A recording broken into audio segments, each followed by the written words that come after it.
Welcome back, guys, to the Beyond Condition podcast, the voice of bodybuilding. And today's voice is a returning guest. Paul Standell joins me today. Thank you, my friend. Thanks for having me back, Sarah. It's nice to be back and talking more shit, probably. Yeah, it's, as we know from podcasts, it's often you plug in and it's listening to people having a conversation, and then you pick up, sometimes it could be just one sentence, right? And it can be almost quite life-changing. Yeah, well, I mean, God, I think at least for me, half the fun of podcasts is getting to know the people on them. And also, as well, I find that it's nice to feel included in the conversation when you're listening to anything, sort of not that, the people you're listening to are right up here. And there is, potential for you to be inspired by certain people. If you feel so far out of your depth, it can almost make you feel like a bit of an imposter listening to a conversation, if you know what I mean. Yeah, like most people don't want to be lectured to all the time. It's like, okay, you might know more than me on a topic, that's fine, but you don't need to get all high and mighty about the damn thing. So, yeah, hopefully we can we can have a chat without falling foul of that.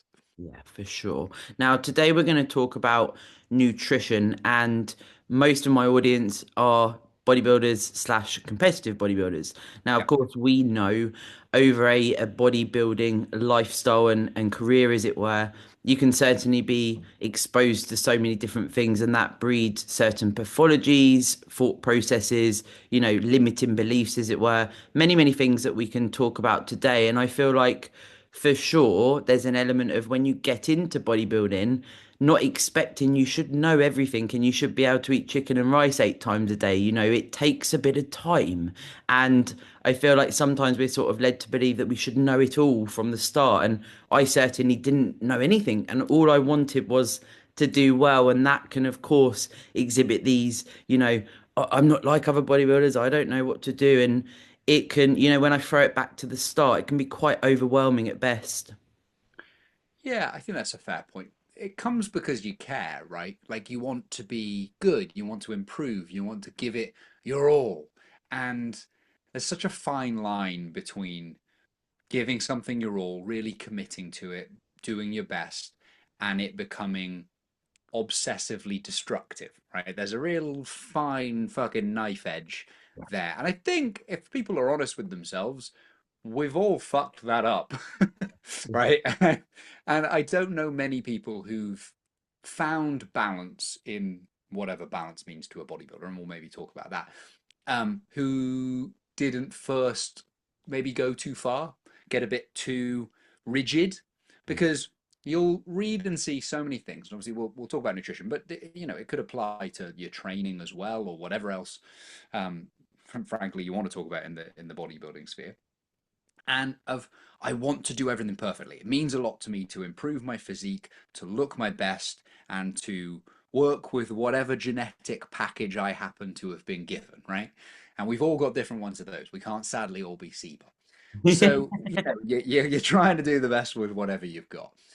And that means, looking for the big rocks. Okay, well, let's make sure we're getting protein in and we're eating regularly and we're not, smashed off our face every other day, right? And the shit that probably won't help us. And so you start there, and that's all good. And usually then you lose some body fat. Maybe you see your abs for the first time. You build a bit of muscle. You're like, yeah, this is good. People are fucking liking me. I feel attractive for the first time ever, right? We might be in. This is good, right? But at the same time, then you go, I wish I had more muscle though, because I definitely don't have enough because it's the first time you've done it, and so you won't have built that much muscle yet. And so you're like, right, I need to be all in now. I need to. Or this was but a taste. We're gonna fucking ramp this thing up.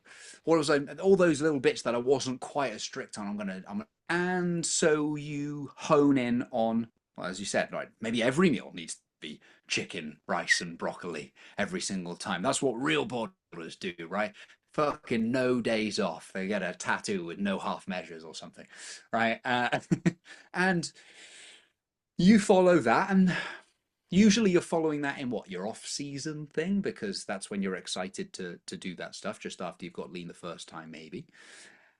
And usually, what, I don't know about you, but I found most of my clients, and even for myself, you get lean, you do a shoot or a show, whatever it is that you happen to have done, and then you're excited to gain muscle.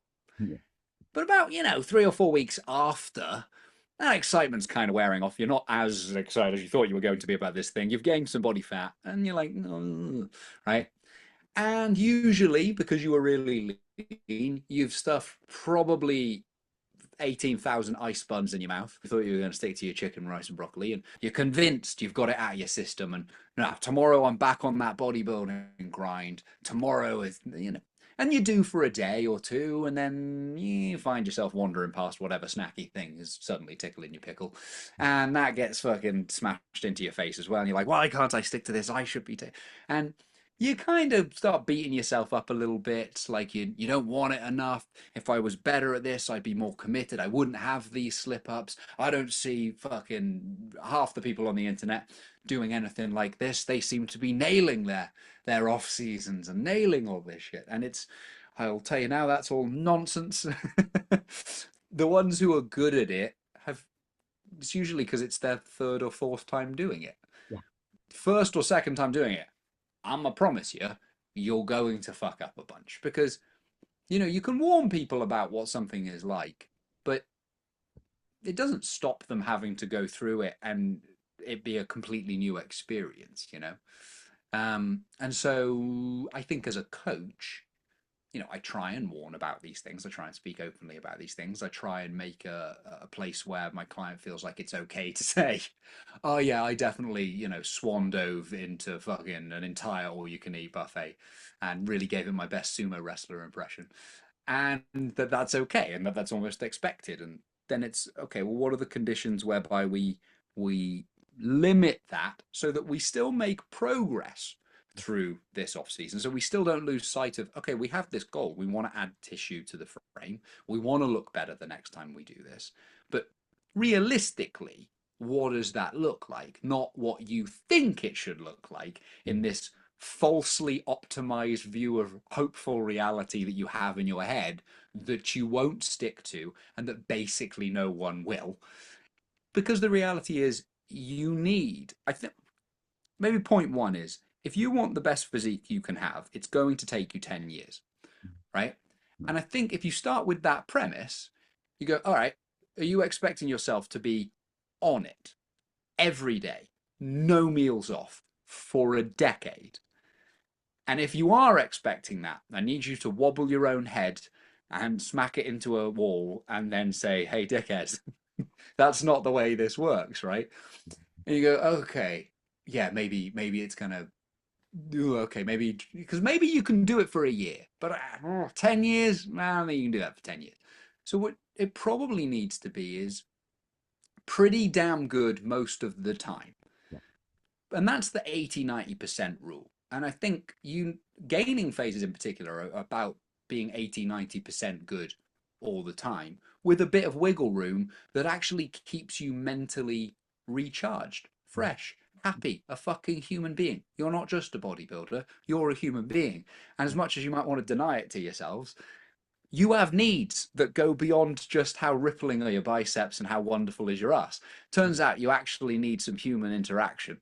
Turns out you need to put a smile on your face sometimes. Turns out you're a human being. And if your plan for 10 years is to lock yourself in a cupboard, not see anyone, and just eat chicken, rice, and broccoli and, grunt, it's like no one's sticking to that. Or like one person is sticking to that and they're wildly autistic. So, it's not going to be the case for most people. So I think that part of going, well, what does 90% look like? Well, if you had, let's say, 5 meals a day, 7 days a week, right? So we're on the 35 meals across there.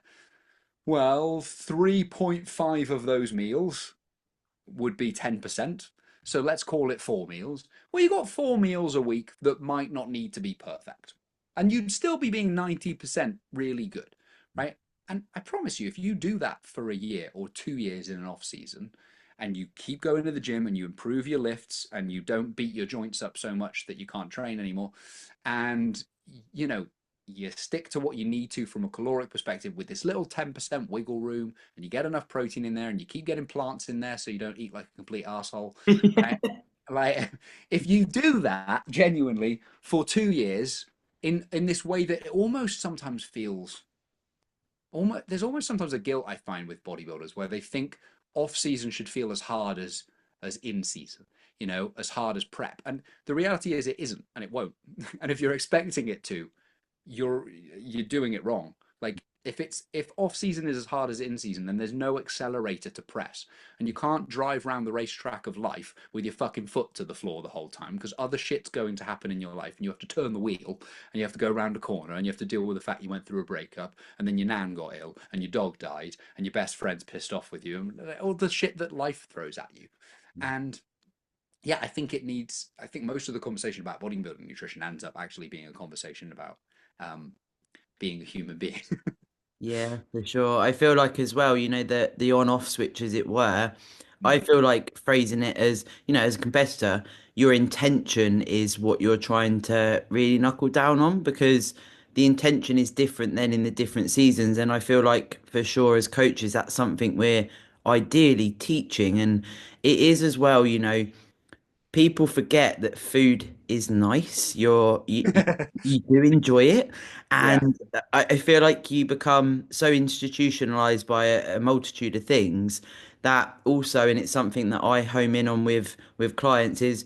What was your life before bodybuilding? Is there certain foods, that you had as a teenager or as you were growing Yeah. up? Was there certain things there that actually impacted why you got into bodybuilding? Those things don't just disappear. There's still going to be those neural pathways in there waiting to be fed. And when we don't look at a human being as a human being from, upbringing all the way up to when they got into bodybuilding, I think we can be missing a trick that actually when it comes to post show, off season, the different, seasons, a lot of people can find themselves in this space of like, I shouldn't eat these foods, but I like these foods. Shit, I've binged on these foods. And it's this whole sort of domino effect of, again, like you say, I'm not a good bodybuilder because I had a meal out. And we're not, I guess, in summary, not arming people with tools to actually go, what does a meal out look like? What does your other half like? What do you like? Because I certainly know before it'd be like, what do you like? And I'd be like, I don't know. Because you think, well, I should like chicken and rice. And actually, when you actually ask, some bodybuilders, there'd be people listening, what's your favorite meal? It's like, I don't know if it's not on my plan. So you become the Mm. bot rather than the human. Yeah, that's a really interesting look at that and take on that. And I think it's super common. I mean, for sometimes I can lose sight of that, I think, because I'm, in my mid to sadly now late 30s, Same. and therefore been around a while and doing it a while. I can sometimes lose the perspective of the early competitor or the early person when they're going through that kind of process because I personally have come out the other side of that and know how to integrate those things. Yeah. But that doesn't mean everyone does, and it doesn't mean that we know how to deal with it when we're in those modes of like, what if I genuinely don't know what I like because I feel, or I'm ashamed to say what really I like, because I think that one is likely to be arguably the big one. I shouldn't really say Burger King, should I? Right? I shouldn't really say that it's actually the fucking Chinese with everything on the, like I should be saying meal three. you, Yes, you know yeah. what I mean? Like I love those almonds. And it's, let's be honest, bodybuilding food is not the most delicious food. If somehow you've convinced yourself that it is, I don't know what's gone wrong in your life, but you're lying to yourself. Right? There's the most delicious foods are the foods that make everyone obese. Yeah, And the reason they make them obese is because they're fucking delicious, right? The one thing you have to hand it to those foods is they usually taste quite nice, yeah, right? Like, and I don't think there's any harm in admitting that the reason we overconsume them is they're hyperpalatable, for and they're sure. hyperpalatable because they play on the a human need or a human, maybe not need, but a human enjoyment, Yeah, right? That evolved sense of, we evolved to find highly caloric food delicious because in an environment with much less food availability, it's great if you are more motivated to seek out things that taste amazing, and they taste amazing, so you're more likely to seek them out. And that would be weird if you found celery on that list because A, celery sucks. I hate celery. And B, there's no calories in it. It's fucking maybe a pointless thing for you to be like hyper motivated. You ever seen those people in I forget what countries where they climb up like mountain cliffs to get honey from these bees that sting the shit out of them the whole time? It's like that honey must be awesome. Like because no one's doing that for celery. Like Yeah. they're just not, but they'll do it for honey because honey is reasonably calorically dense, and in that environment, they're going to have much less of that stuff around. And so, high fat, high carb, little bit of salt. Ooh, that's why bread plus butter is fucking fantastic, right? When people used to say like prison, you only get bread and butter in prison. I was like, that sound. The older I've got, the more I'm convinced that sounds all right, to be honest. Um, but it's we lose sight sometimes of that, of going, all right, there's this balance. The obese people have lost sight of the fact that actually, if you constantly just treat food as though it's only there for deliciousness and that every meal needs to be this fucking hyper palatable orgasm in your mouth, well, you're gonna get real fat real quick, right? But on the flip side, bodybuilders can go too far where they're like, food is only fuel and I see it as nothing else. And it's like, well, stop trying to be the Terminator, right? I'm pretty sure growing up you had birthday cake, and I'm pretty sure you liked that birthday cake as a kid. You've not stopped liking birthday cake. It's Exactly. okay to like some cake, right? It's okay to put these things in. You just have to figure out what those quantities are. And I promise you, if you go and speak to the best bodybuilders in the world, they have cake, right? They're not living this monk lifestyle that sometimes younger people think that they're living. They're just not. Mm. Yeah, when it's time to turn it on and get really focused, then it's time to turn it on and get really focused. But most of the time, they will have a takeaway.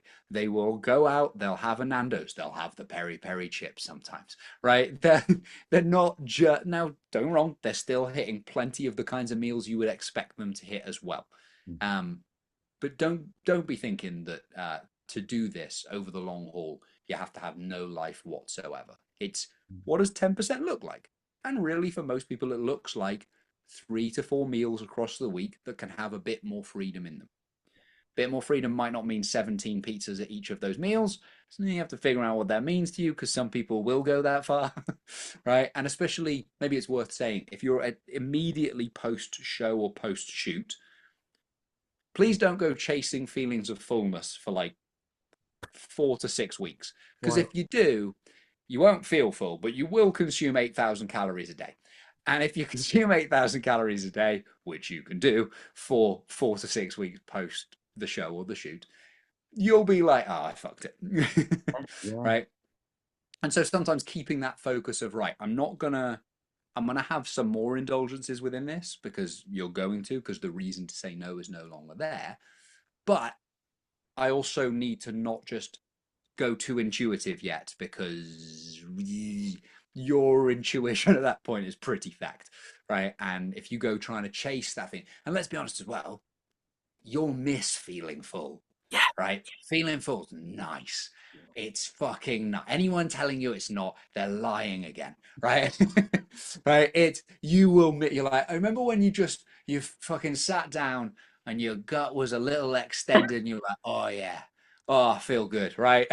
Rub my I've eaten belly. too much. Like it's nice to feel that way sometimes.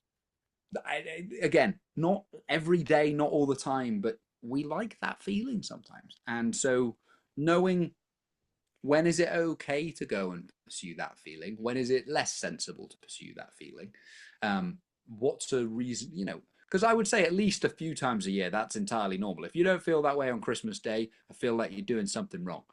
Maybe on your birthday, possibly, depending on what's going on, and maybe at least once on a holiday, right? Like if you're not doing those feelings at least a few times a year, then your life just seems sad to me, and I want to know what what you're doing Who when you are need you? to enjoy them. Yeah, you know what I mean. So I don't know. Yeah, but it's a good point of there's nothing wrong with admitting you like food. Yeah, it is. It's certainly, again, like you say, there is this sort of shame associated with it. And, I definitely observe, different scenarios. And when I've been in competitive realms, like post show, I've been for shows. And one standout was when I competed in Mexico. at the universe, I was like, everyone's going to be on point here. And we went for the post-show meal, and the overall winners, the male and female, it was just one male and female. They sat, their table was full of, deep fried everything. And I was like, oh, and then honestly, Paul, the next day, the morning, we were in an athlete hotel, you see, so there's all the different countries and stuff. It was super exciting, but wild, like stacks of pancakes, bread, Yeah. all of these things. And it really gave me that insight to understand actually, it's not what we see on the gram. It's not I don't miss a beat. It's actually being able to factor in foods when appropriate, but also nailing the basics. So, for me, when I go on holiday, there might be those experiences where I am fuller, but I've done my steps that day. I've been active. I'm not just a complete sloth and then eating all day. There's a big difference. So, and this is it's difficult as a coach sometimes when you talk about pushing and pulling because you're not trying to self-restrict and make up for it, but also there is elements of keeping some activity there. Being able to enjoy your normal lifestyle that was part of your prep, keep some of that in, be able to have some more food, slowly bring on body fat, gaining muscle, and slowly take your way through and enjoy some meals out, etc. But of course, that can come with time, like you said at the start as well, because it's this shame and guilt to actually go, food is quite nice. I'm going to sit down and have a meal without fuck. My hunger hormones are lit. And then Yeah. you get these negative associations, of course. Well, I think you sort of have to treat yourself as a little bit of an experiment sometimes because It's, you're doing a lot of new things, right? When you go through this for the first time. And so you can hear other people talk about it, but it's not till you go through it that it will resonate fully with you and that you'll go, oh, that was what it was like. And as a coach, that's what I mean by you can't stop your clients doing dumb shit. yeah. But you make it more likely that they'll be honest with you and trust you further into the future if you can accurately predict what they go through.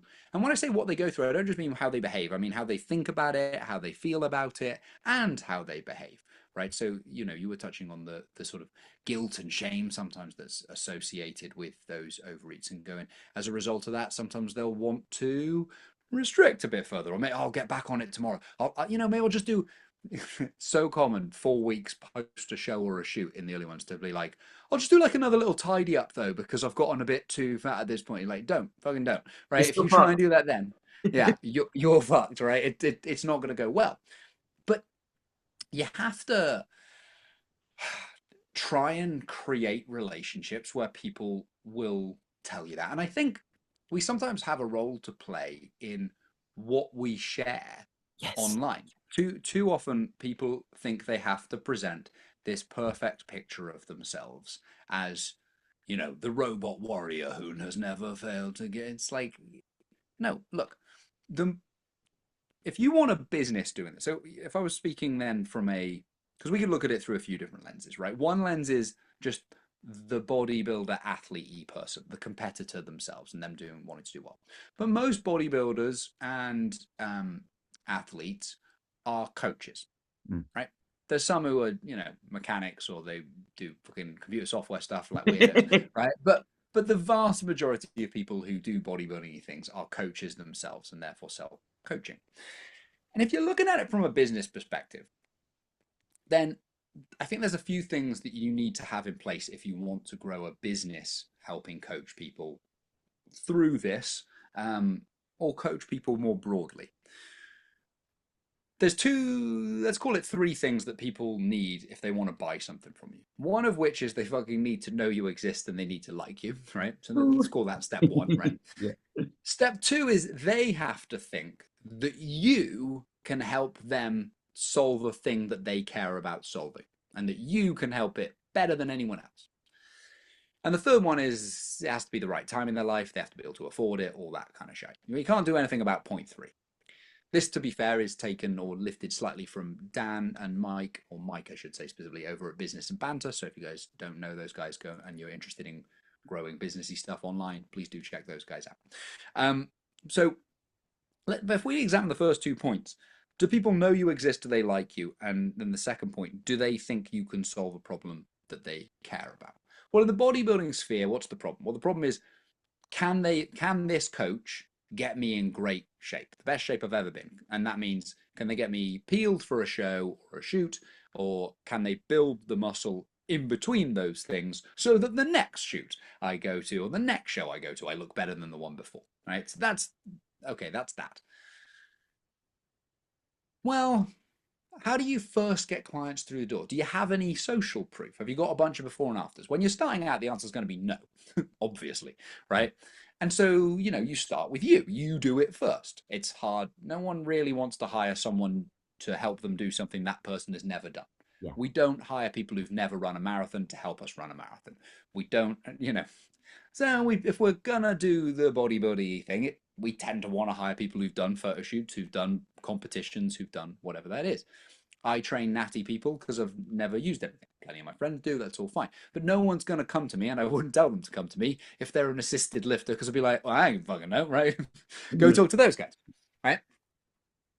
But before I was able to get anyone else a before and after picture on these things, it's like I had to do it a couple of times.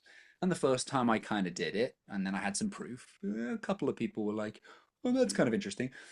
But they were only kind of interested. They weren't like completely committed. So, one of them did well, the rest not so much. And then as a result of the second time I did it, plus my little bit of extra social proof, okay, then it was another couple of people managed to get convinced. And it kind of starts to slowly snowball, because when you're starting out, you know, odds of you getting someone to pick you as their coach and not a Cal Reistrick or not a Joe Jeffries or not someone else is like, look how many results they have. Look how many results you have. Why should someone pick you? And it's Mm. like, well, it can't be because of results yet, okay? Because you ain't got them.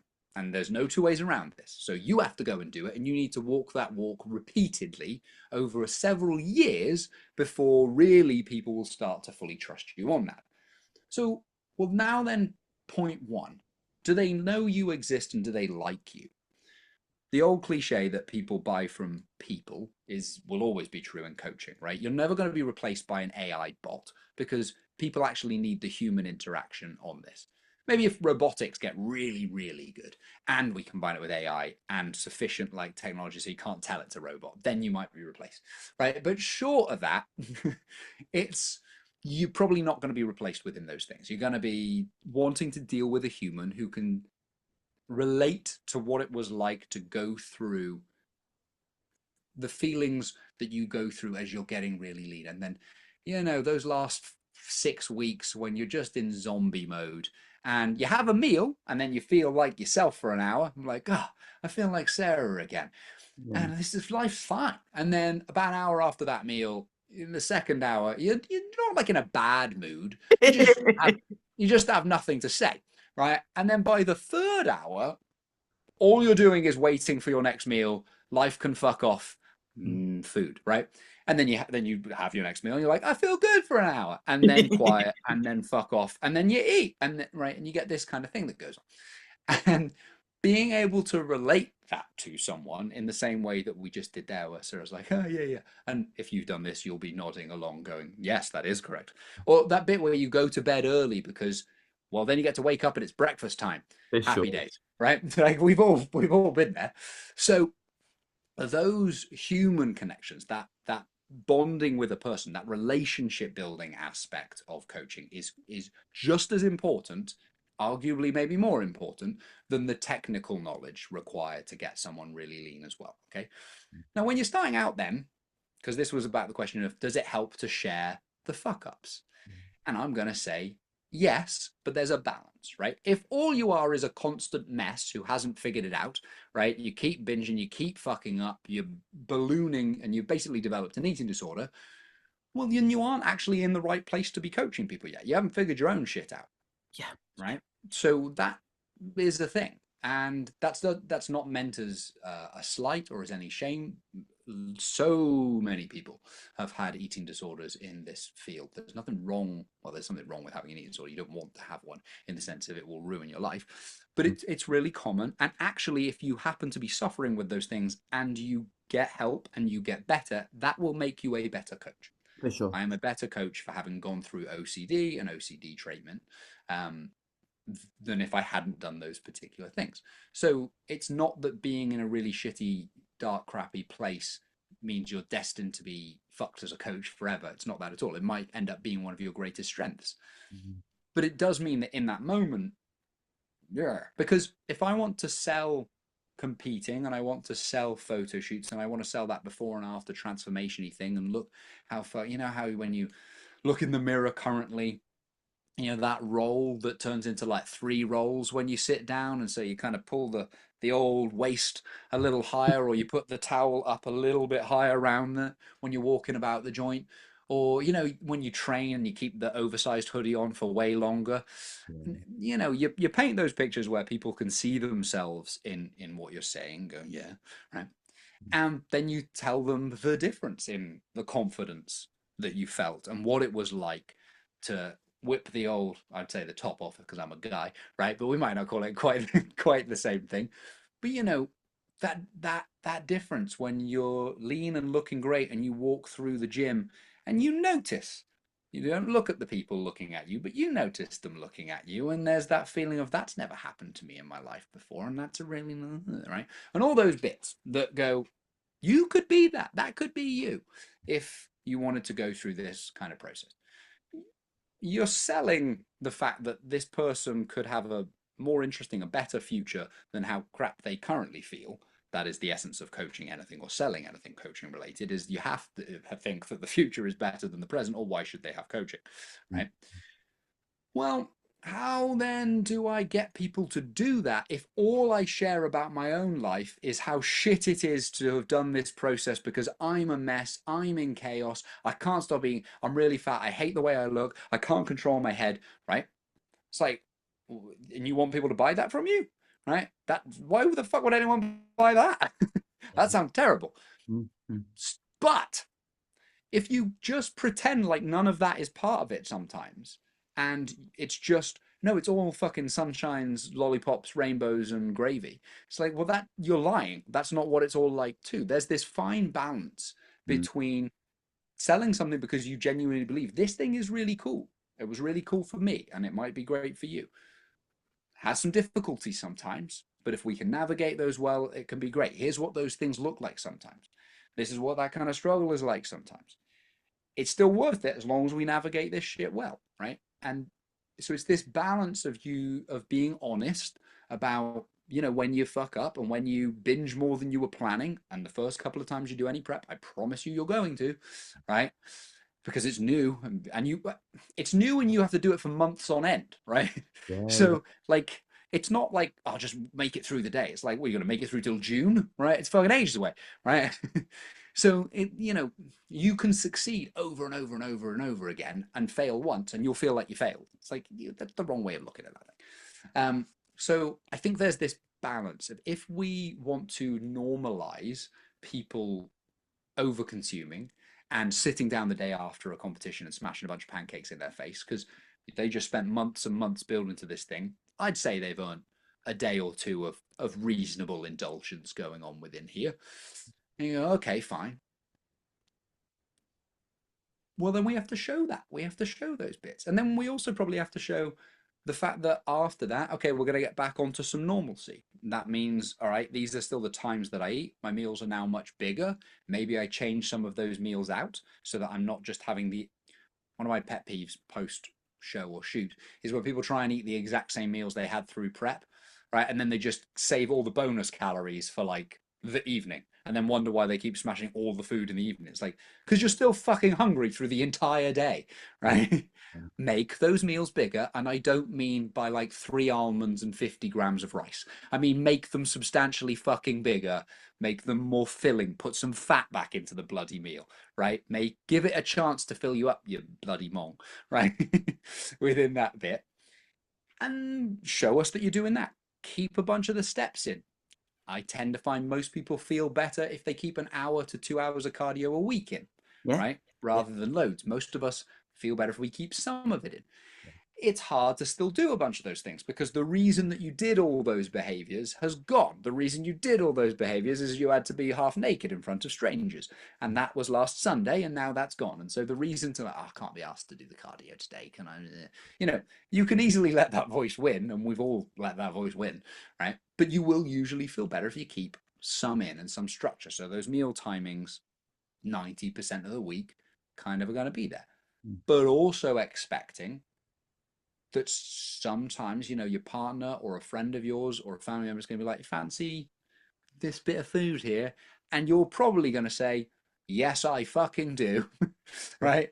Because A, you've not had it for a while. And B, I think I first heard Eric Helms talk about this in like 2015 or something. And a talk he had that was called Balance and the Bodybuilder. And I really liked that section. And he was like, look, you've been a selfish asshole for the last for the last 3 to 6 months, depending on the length of your prep. And no one else asked you to get really lean. So you might owe it to the other loved ones in your life, friends, family, partners, whatever, to go and do shit they want to do rather than making it all about you all the time. Right? So where do they want to go? They want to go to the cinema? Then get your ass to the cinema and go do what they want to do. They want to go out for a particular meal? Shut the fuck up. I don't care that it doesn't fit in your macros. Stop being so damn selfish and be a decent human being who cares about other people, because your bodybuilding thing does not give you free license to be the world's most egocentric dickhead, right? So it's like, and sometimes, by the way, if you're one of the problems of bodybuilding and the eating disorders that can come along with it is they focus so heavily on the self, Mhm. right? It's just attention about me, about my thoughts, about my body and my head, and I can't, right? And sometimes if you can shift, I'm not saying this is a solution to eating disorders necessarily, but I'm saying there's benefit in being able to shift from this situation being about you to you focusing deliberately your attention on the benefits of doing something for someone else for reasons that aren't related to your body. That that is fucking so important. And everyone knows it somewhere deep down inside. They know the old cliches. It's like no one's going to remember how shredded your abs were on your grave, right? And your mum's not like, the best thing about my son was his biceps. Like, that's not. You might have great biceps, don't get me wrong. Maybe it's in your top three things. But but maybe and hopefully there's a few more things to you than just those bits. Because also really horrible things can happen in this life. And you might be misfortunate enough that they happen to you and that you get hit with an illness or you get hit by a car or some shit happens and your identity as the bodybuilder might not be possible anymore. And even if your identity is the bodybuilder, at some point in your life, you're going to be too old to be a competitive bodybuilder. Although you could still do master stuff and all the rest of that shit. So yeah, maybe it's longer than we give it credit for. But at some point later down the line, you'll be 50 something, hopefully, or 60 something, and your physique won't look as good as it did in your 20s to 30s, depending on when your physique peaks. And so, you get to a certain point in training where you're training not to go backwards, which is not too motivating. But it's less motivating if your whole identity is I'm the best looking one, I have the best physique, and there's nothing else to me. It's like, all right, you're going to really struggle because you can't have that identity forever. There's new hot 20, 30-year-olds coming and they're going to take your place, right? And so maybe it helps to have cultivated all these other parts to who you are. And that starts sometimes as simply as recognizing that I should go for a meal with my partner and not give a fuck about my macros and not make it about me. It is as well. It's when we're in this competitive space, when you're so caught up in and I spoke about this quite a lot recently with prep, off season prep, off season prep, off season prep, off season. There's, I truly believe that something in the bodybuilding space is that you feel like there's no time to deal with these things. You don't have time to be Sarah. You don't have time to be someone outside of bodybuilding because you got to put this much muscle on. You got to get ready for stage.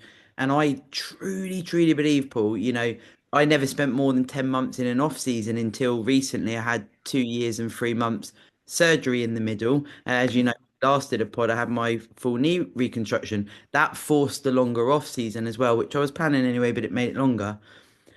And I'm like, I've healed myself because I took some time away. I was still doing my fundamentals, I was still a bodybuilder, but I was also Sarah. And what I realized is, before going into this current mini diet phase, just tidying up a little bit and whatever, I was like, oh, okay, so how's this going to feel going back into a diet now I've actually lived a bit of life outside of it? I didn't realize I could be a bodybuilder and be a human and still progress my physique. And, back to what you're saying about sharing things, this is why I talk about it. And a lot of people are like, you mean you don't have to go to stage? And I'm like, no, and I'm not saying people listening, if they're in this realm and they're going to stage, of course, that's part of the journey. However, what happens if you get the surgery, like you say? What happens if something happens to a family member? We're not ready for it when we're in the thick of it. It's like, shit, well, I need to eat meal free. I need to go to the gym. I need to, and you lose the ability to realize that life happens as well and life is tough because, everything is quite self-centered when we are competing. Do you think you'd have come to that realization without having to have had a sort of enforced extended off season? No. Yeah, I would have prepped last year. I know I would have, because yeah. it was, and this is a big factor here as well. I'm sure you'll agree. It was my identity. I'm Sarah. My mum says, "This is my daughter. She won Miss Universe." I've had jobs where the manager will go, "This is Sarah, the gym manager. She's a bodybuilder." It was always reinforced. Even if my name was said, it was the bodybuilder. And then that became my narrative. I funneled a lot of trauma, etc., into it, and it was like, well, who the fuck am I without bodybuilding? Then being whisked off my feet within 3 days, you've got to have emergency surgery. It was like, oh, okay, so that doesn't mean I'm not a bodybuilder anymore. And I think that this sometimes people listening, I've definitely seen an increase this year in this. We've obviously started the competitive season with speaking to listeners that are actually saying, I don't think I'm gonna prep this year because I don't feel mentally it's the right decision for me. What I've started to do is reinforce, not naming names and stuff, but I've said, I've heard this a lot in the space in 2025, a hell of a lot, Paul. Many, many people are going, I don't know if I can do this anymore, but they don't know what else to do, and that's the difficulty.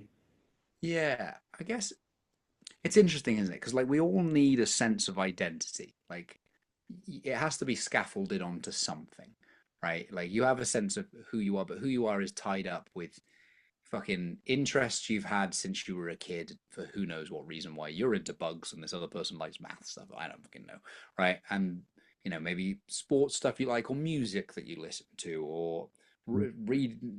Do you read? Do you play video? Like all the stuff that makes you you that you probably don't really think too much about. But there's an identity scaffolded somewhere within there, even if it's a female who was born in Doncaster or whatever it kind of needs to be.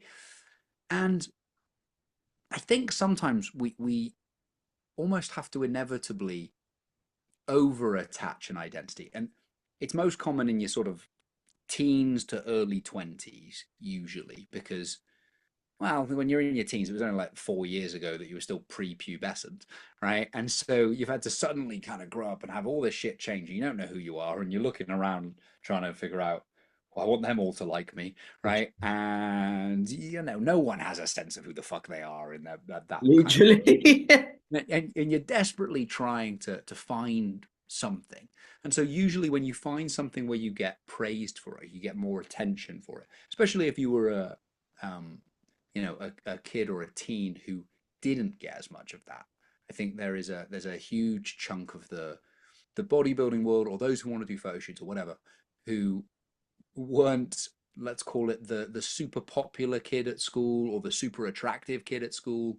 And that doesn't mean they look like the fucking back end of a bus, but like they didn't necessarily get the most attention all the time. I include myself happily in this Me category, too. right?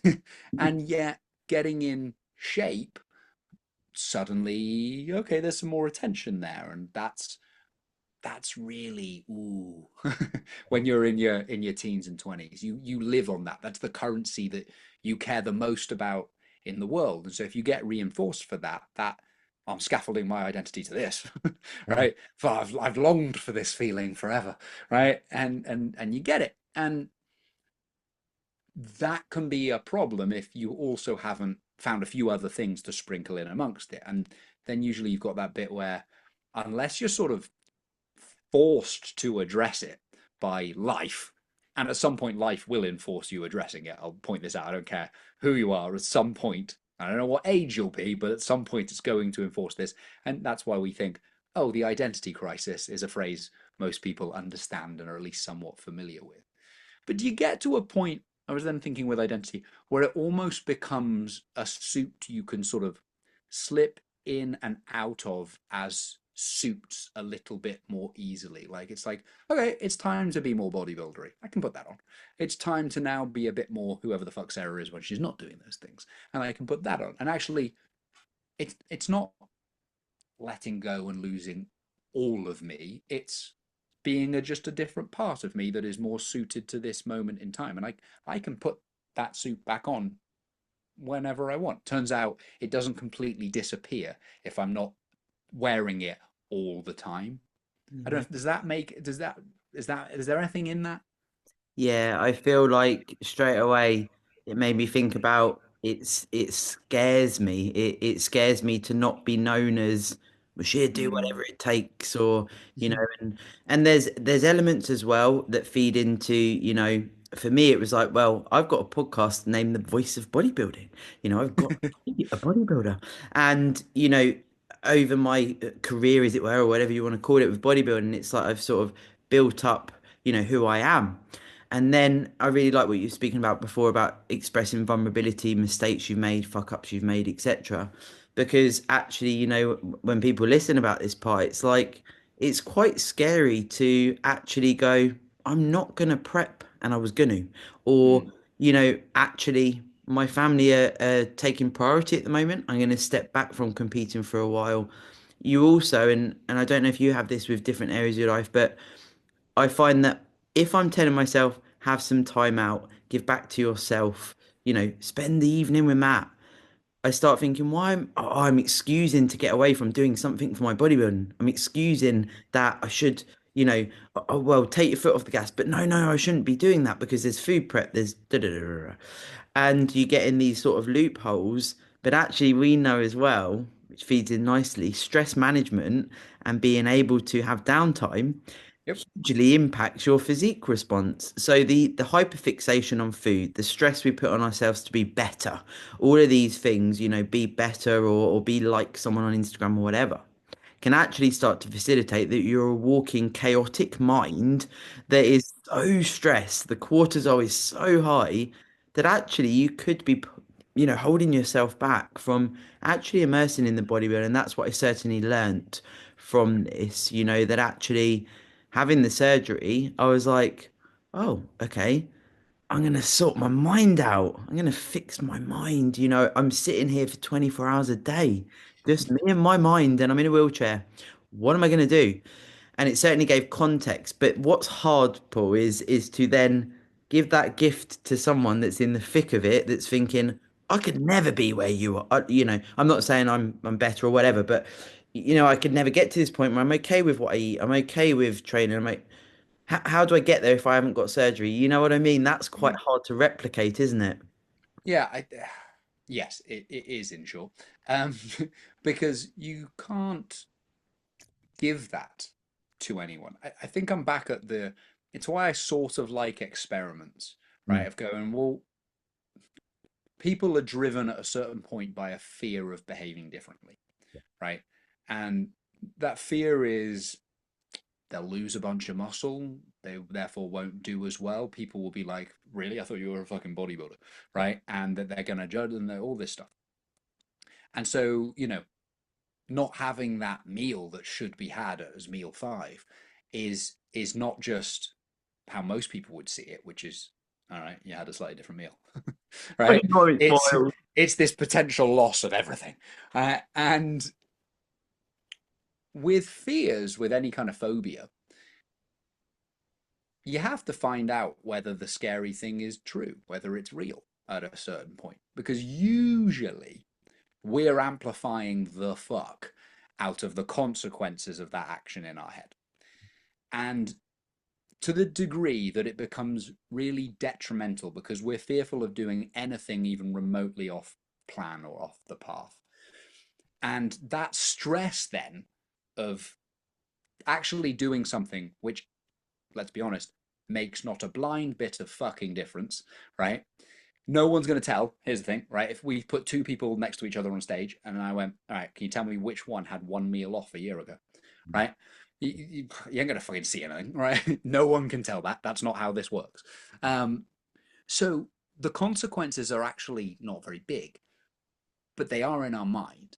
And so we want to get to a point, if you've had this conversation with people and they recognize they're burning themselves out because the stress is too much, the pressure is too much, they feel like they can't make any mistakes, and no one can live under those circumstances 365 days of the year. Because let's do some fucking maths on this for a second. What the hell is 365 times, let's say, how many meals you have in a day?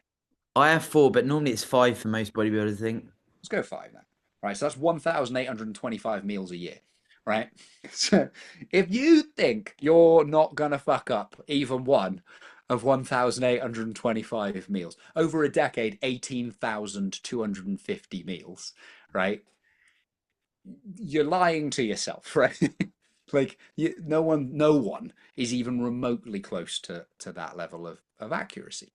And so, you've bought into this bit, you've recognized that it was you really useful, but actually now you've been doing it for a couple of years, it's getting a bit too much. You're burning out. You're not enjoying it as much as you used to. You actually used to enjoy it. When the fuck was the last time you enjoyed it? It just feels like pressure and stress now. And so you're hearing what Sarah's saying and you're going, oh, maybe I should take a bit of time off. But the thought of that fucking terrifies you, right? Because maybe Sarah was okay with it, but Sarah was lucky, or she cheated somehow, and she's That's out what of it, people think. right? Yeah, you're Right? being Yeah, right. lucky. Wouldn't You're apply being to lucky to me, have right? that. Yeah. So, well, then we're in, I think, the land of experiment and going, almost treating it like tackling a phobia, where we go, all right, so what are we afraid of? We're afraid of having a meal off, right, and not tracking it, not knowing what it is, not knowing whatever. It's like, all right, well, how about this week on Saturday? Tell me something that scares you within kind of some of those bits. Let's pick like a sensible one. And you have to put it into the context of knowing your client, because if they have a history of every time they go to Domino's, they get everything, right? And they can't trust themselves around that too much. Well, then maybe we don't jump straight to there. Maybe we go, all right, well, where's a place you'd like to go that you like going, but you're a little bit afraid to go? So if Domino's is, I'm 10 out of 10 fear, right? I'll eat everything, right? Where's the six? Right, well, okay, go and let's have something from there. And you ain't fucking tracking it, right? And we're gonna do this and you're scared that this is going to lead you into being a disgusting, awful mess. Well, let's find out. Mm, And what you might find out is that actually that person can't even trust themselves in that situation yet. for sure. And then they'll feel terrible about it because they'll be like, see, I couldn't, I have to stick precisely to this thing because when I did that, I didn't stop there. I ate all the other fucking things. It's like, okay, well, we discovered that was too much for that person at that time. What's the level down from that? Might Mm, be, okay, well, I can't trust myself with those bits, but maybe we need to involve the partner in it a little bit more now. It's like, all right, Matt for you is now going to order a sensible thing in. You're going to have that fucking thing. You don't have control over it, but there's nothing else you can go and fucking stuff in your face right now. Right. And so we go, let's just have that. All right. Okay, how did that one go? It was fine. I felt the urge to want to eat more than was there, but there wasn't anything there. And actually, after about 20 minutes after we'd eaten, that urge had gone and actually it was okay. All right, cool. Well, let's do that again, right? And maybe we do that 2 or 3 times. And then we do the next nudge up, whatever that needs to be, right? It's called exposure, right? Or exposure. There's an OCD treatment called exposure and response prevention, which is a lot like treating phobias. And this is effectively all we're doing. We're going, right, what seems like a reasonable move towards the fear because we actually want to challenge it because it's taken over too much of your life. And sometimes in trying to face it, we face something that's too big. And that actually sets us back a little bit because you're like, see, I can't, yeah. right? Or you discover actually, no, that was okay. Like, all right. Because the only thing that will persuade someone that it's okay is experience. It's not hearing other people's experiences. It's not hearing logical arguments. They have to go through it. You have to go through it repeatedly without the terrifying shit things happening. Only when you do that will you get over it. And so, how do you do that for the coach to the client? Well, you can't make them. They have to recognize it. They have to want to change it, and then you might be able to help them through by relating them to them as a human being, by coming up with sensible things that meet them where they're at and go, well, let's try this, by cultivating a relationship where it's okay to tell you if they fucked up, blah blah blah blah blah. Because if we can get, you can't do this for 10 years if it feels hyper stressful at every moment. Yeah. You can't. That's where burnout lies. That's where eating disorders lie. Your best bodybuilding self has to find it reasonably easy sometimes to be a bodybuilder. Yeah. Like, there is no such thing as an athlete who is hyper stressed year round who will function well as an athlete in whatever sport they do. There's moments for the stress, last bits of prep. I'm fine with you being stressed. I'm fine with you being, I'm fucking nervous about this and I'm kind of excited. That's fine, right? And then there's moments where that you should, why are you that stressed? It's fucking the middle of December, Yeah. right? Yeah. We're ages away from anything. I need you to do this for 10 years to be the best bodybuilder that you can be. You can't do this for 10 years if you're crying every 3 fucking months because the stress of being this bodybuilding identity is too much. And the funny part of it is you're placing it all on yourself. To be honest with you, no one else will give 8 flying fucks if you stop. Yeah, yeah, yeah, yeah. That's the truth of it. It's reality. Like, the saying nobody cares. And it's like, literally speaking, of course, there's going to be people around you that care about you. But you Yeah. know what it's like. You're sort of hot topic for 24 hours and then on to the next thing. And I really like what you're saying there with working with individuals as well, because, for me, it's like a huge example is when I take someone on that's been on a food plan and they're so, they're scared of the thought of even, being able to mix in a different vegetable or, Yeah. a different meat or whatever it is. And my huge success is with him, we look at our coaching and we go, what's a strong suit for me, as it were. But I really take a lot of pride when I'm able to, take someone from a food plan where they've got two or three vegetables and fruits and it's 10 grams of pineapple or whatever, the things we see. No micronutrients essentially. Yeah. I'm able to gravitate them towards, first of all, a food plan that offers variety and some level of health, Yeah. and then integrate them across to, okay, so let's have a look at the flexible dieting approach with macros in the off season when we're able to do that. Let's build your own education on nutrition because this is not just about the physique from my standpoint. Then, shall we try an off plan? Okay, let's discuss the menu as you've described, that there's the options. Then they're in height of off season, they're tracking fully every day themselves, they're mixing in different fruits, different veg, different meat, different fats, whatever. They go for off plan, they make their own decisions, they sit at a table and they look at a menu and go, cool, I'll have that. And their physique progresses. And, that's like a fairy tale in the bodybuilding world in my eyes. Yeah. And, I understand there's different versions, but, it's very cathartic, isn't it, Paul? Because it's like, wow, this person knows about nutrition and they enjoy what they eat. Well, but the thing I like within that is that there's a that's a timeline, Yeah, right? Like, that's 18 months of work, probably, for what you've just sure. described there. Hang on. And the internet would have you believe that you need to only do one thing, either with a client or with yourself. This is the way it should be, and this is the way it should be, or this is the way it should be. And that's not the way fucking anything works when you're a coach, right? The job is to meet the person where they are and go, okay, you're struggling. Like, you're gonna hear some people be like, there should be no meal plans, and then you'll find other people that there should be no tracking, and Yep. other people there should be no intuition. And it's like, would you all shut the fuck up and work with more people, right? Who work with more people and then tell me you still think the same thing. And if you have worked with more people and still think the same thing, then I'm going to tell you failed so many of those people because you were far too rigid in thinking there is one way to do this. Mm. And there's not. And it's like, okay, this person right now that you described at the start there is terrified of having even a different vegetable. God forbid they swapped broccoli for cauliflower, right? The world would end. They wouldn't be shredded anymore. They fucked it, right? We're back at, well, the only way that person is going to feel comfortable knowing that that's true is not me telling them it's true. They have to experience it. They have to go, all right, well, let's try it. Swap them. Let's find out this week.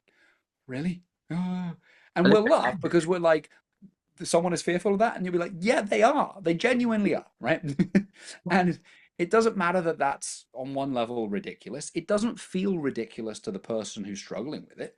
And so we meet them where they're at and we go, well, let's try it out. How about, well, look, we find it for a week. Worst case that happens, and inside this has never happened, but I'd be like, worst case, we'll just swap back if it goes badly. for sure. It's never gone badly because there's it fucking won't, right? But it doesn't matter. You put that in there just to go, oh yeah, okay, well, it's only a week. Well, what, we'll be able to switch. It's not, you make it so it doesn't feel that scary a thing. They can go back, right? It's like a money back guarantee, Yeah. right? It's like your money's safe. We can go back, and you go, okay, that felt fine. All right, well, let's make another one, and then that becomes a thing, and then maybe it's all right. We track a bit, But these are each of those steps has to not just be done once by the client; it has to be repeated. So it's like, okay, great, they had one meal with a different vegetable. They'll need more than that to feel comfortable with it because they'll be like, well, what if I just got away with it that meal? What if, it's only one meal. So if I did it for all of them, maybe it'd be different. It's like, all right, well, let's fucking find out, right? Maybe they need to start with one meal. Maybe they need to start with all of it. You have to, it's one of the funny things, right? You have to have conversations with your bloody clients, Yeah. right? Sure. You you can't just dictate to them. Like, here's what I mean, you can, and that's probably where it's sometimes where bodybuilding coaches go wrong is there is an element within bodybuilding where you can be more dictatorial than if you're coaching non-bodybuilders.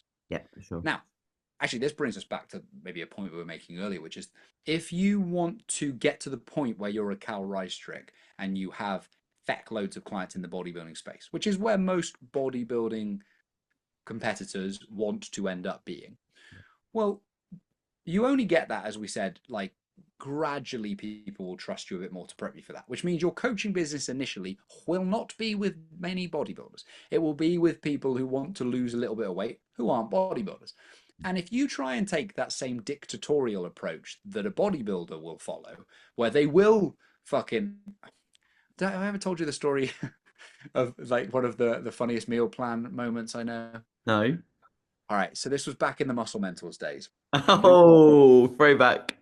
Yeah, throwback, right? Luke Hoffman had a client who was on a meal plan, and Luke had been checking over it. I think it was like a couple of months. It's like all going good. It's like 2 months, and it was like, yeah, it's good. It just takes a lot of time to eat, meal 2 and 3 or whatever it fucking was. He was like, all right, tell me more. It's like, yeah, like so like my jaw aches quite a lot. It just takes a long time. It's like, did some digging. And it turns out this guy had been eating 200 grams of raw potato Oh no! at each meal because on the meal plan it says 200 grams of uncooked potato, meaning obviously weigh it Wait, uncooked at that and then fucking cook it, right?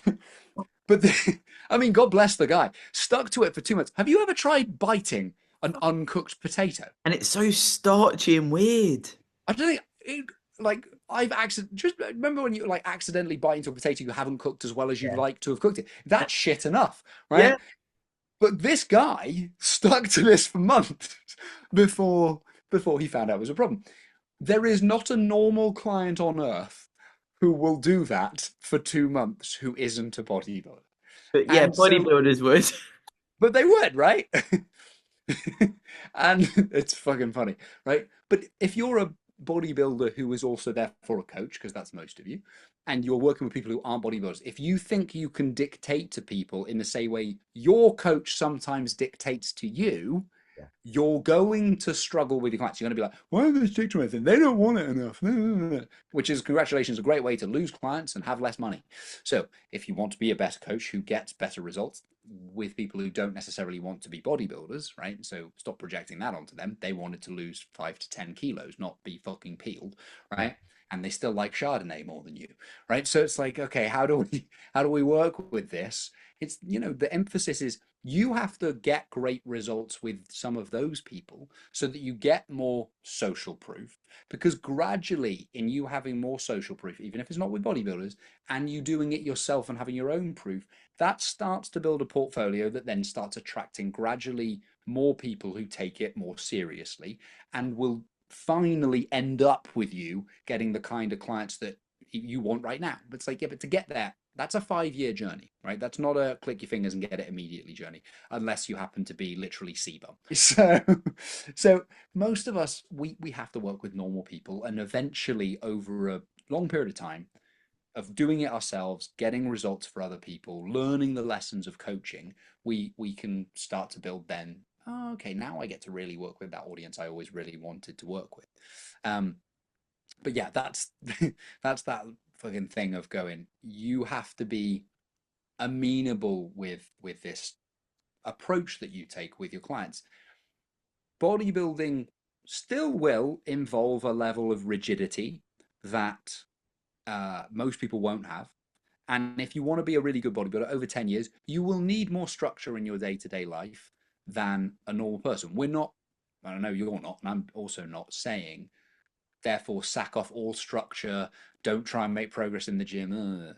We're just saying that in order to be able to stick to the damn thing for 10 years, you need some leeway in there. You need a little bit of freedom. You need to feel a bit more human sometimes so that you actually have a chance of sticking at it for 10 years. And so that, well, maybe we're back at that point. So that it makes you fucking happy to do it. Because the reason you first started doing it is you actually enjoyed it. If you've lost that joy, good luck sticking at that for fucking 10 years. And you might even along the way start asking yourself, why am I even doing this anymore? You're just doing it out of fear at a certain point.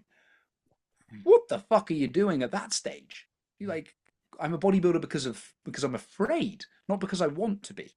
You're like, that's the wrong motivation. And I think it's normal to go through it, Yeah. but you have the way you find yourself back to that long-term love is through the shit that we've been talking about, which means you have to confront some stuff and you have to learn a bit more freedom within it. And then you figure out what that looks like. And then if you do that successfully, or you have a surgery like Sarah, where you get stuck in a wheelchair for a while, you will eventually you either realize that you've moved past that point in your life, and that's common too, or you realize, no, I do have a love for this, but it's a love that doesn't come from a fear of losing it. It comes that I know I'm okay if this isn't in my life, and I will be fine if that time is gone. But I also really enjoy this, and it adds to my life. I'm not a selfish dickhead. I can be there for other people. I can be fine having a meal that I don't track all the time. I can do all those things that are essential for you to do, but I also love bodybuilding. And if you can get to that point, then you've won. Great. Fucking off we go. You're off to the races. You'll be doing this forever.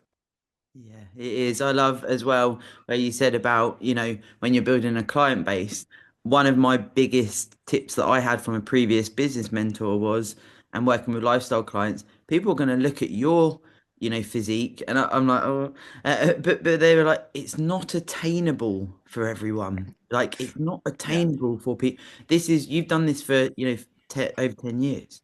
And I was like, so he said, your clients are going to look at that and go, well, she won't want to coach me. So what's also been, a sort of silver lining to the surgery, doing a diet now, and it's not a prep because I have Mm. a tea bag as a quad still. So many people are like, you're doing a diet and you're not prepping, but you're smiling on your stories. Why are you so happy? You must need to go to stage. You've done it 7 times. And it's actually brought round an intrigue to, right, okay. There's more to it than that. And what I'll say as well, on top of what you said, I love lifestyle clients. Just giving them some results to lose a few kilos, to learn about nutrition. Honestly, I adore it. I adore it. And it's wonderful, but you do have to have different hats, for sure you do. And that's important. So coaches that are listening, there is coaches that are bodybuilders, like you say, and are coaches. Remember, there's a difference, and it's important to always meet the client, as you said, where they are, and enhance their life, not make it worse.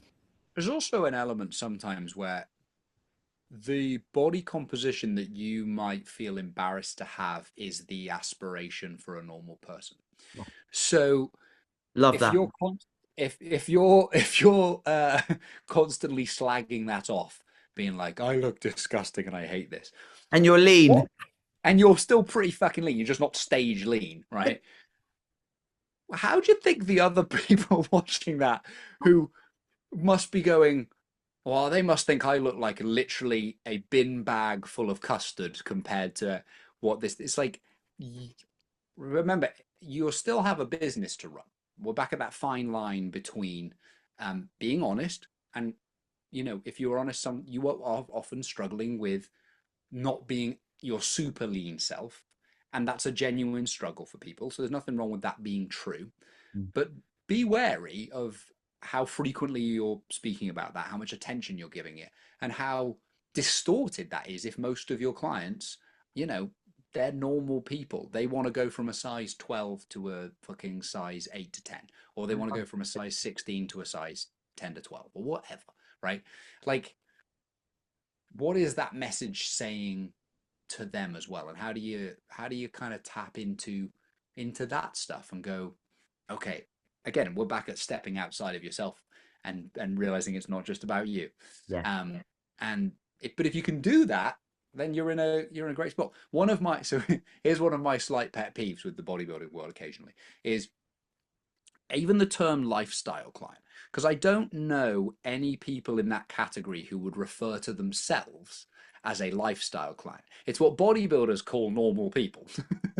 But those from a business perspective, if I'm trying to get you as a client, my job is to demonstrate social proof that shows I can get people like you into the shape that you wish to be.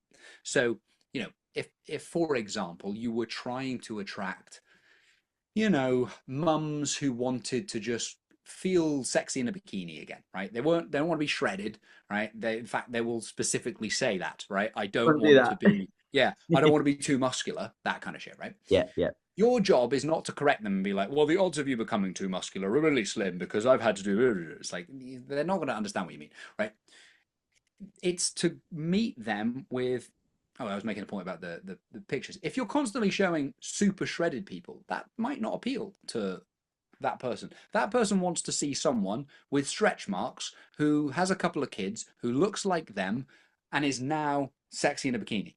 And they want to see that over and over again. Because if they see that over and over again, they'll start to be like, Sarah is the girl for me. And if you can combine that social proof with stories they relate to, of, what's the internal monologue like when they look down at the stretch marks across that tummy and they remember the little baby abs they used to have when they were in their early 20s with it, and how much cuter they felt within that, and now there's these like tiger stripes, and they, on one level, they know they should be grateful for them because it grew their beautiful baby boy, but on another level they fucking wish they weren't there, right? And the skin sort of sags over the top a bit more now than it used to, and no one, that's not sexy, that's not really how they want. And half the people who used to like give them the eye when they were walking down the street barely notice they exist anymore, and they miss all that feeling. And can I tell that story in such a way, in the language that they use, and put it with the social proof where they go, oh man, Paul really gets me, Sarah really really gets me within that stuff. And so, the language that we use, if they say tummy, fucking say tummy. If they say they don't want to get too muscular, reassure them that they're not going to get too muscular. Don't condescend to them and say, well, actually, you fucking won't, right?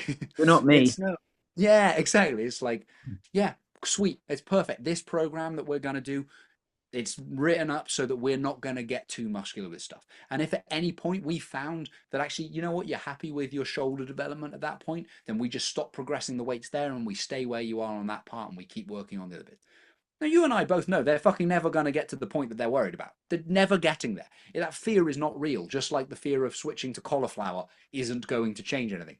But the person, doesn't matter that I'm right, right? My job is not to be right, it's to be helpful to a client. And that starts including with the language that we use. So it's like, look, if you're a bodybuilding coach and you want to appeal to people who aren't into bodybuilding, I'd also be like, stop calling them lifestyle. They don't call themselves lifestyle, right? Call them whatever the fuck they call them, right? Yeah. And use that kind of within there, because that is unrelated to half of what we're talking about, but I wanted to make a small point. Yeah, it is.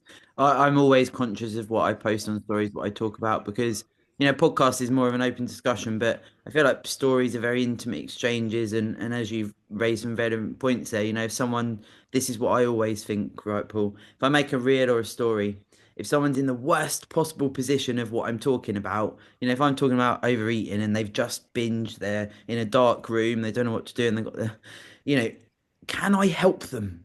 Can Mm-hmm. I give them something that offers a level of hope. And I feel like lots of what we've spoken about today, that the hope that it can bring to hear two people, like you say, the fine line of vulnerability and anecdotal evidence as such to move forward. And it's important.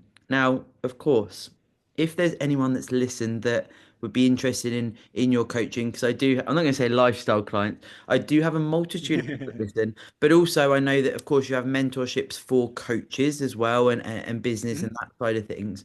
Is Instagram the best place to contact? Yeah. Yeah. Instagram's still the easiest place. It's Paul_Standell, Standell. Will always be the easiest place to get hold of me, unless you know where I live. He's got a spine and a skeleton if you're watching on YouTube, and Even more. he likes skiing as well, guys. So if you like skiing, absolutely get hold of this There we man. go.